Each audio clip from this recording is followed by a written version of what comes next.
So, ito na po ang ating updated hand signals para sa worship team and for the use ng mga pastors.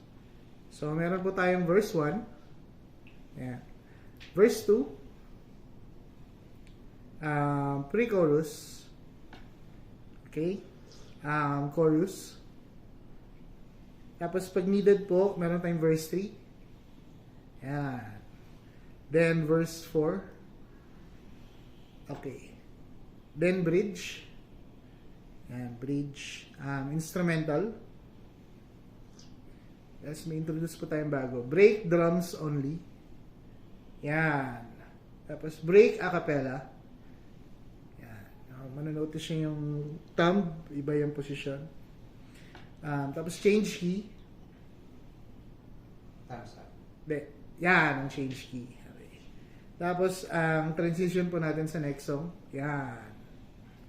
Tapos, ito po, yung mga bago talaga. Meron tayong flow.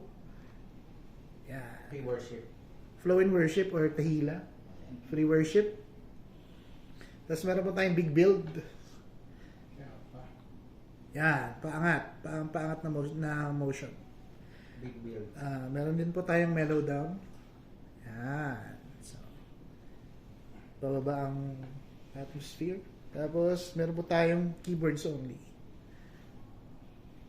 So, ayan po ang mga bago po nating mga introduce para sa mga hand signals. Salamat po. So, meron din po tayong sign para sa mahinang pagganta. Yan. So, naka-indicate na small. Tapos, for the build-ups para sa altar call or sa altar call, indicate po muna natin kung ano yung part ng song. Halimbawa, chorus. Yan. Chorus, build.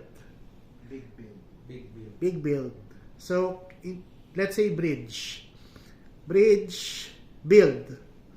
Yan. So, yan po ang gagamitin natin at saka ng worship team para ma-indicate po natin kung anong part po tayo magbi-build or aangat. Ayun po.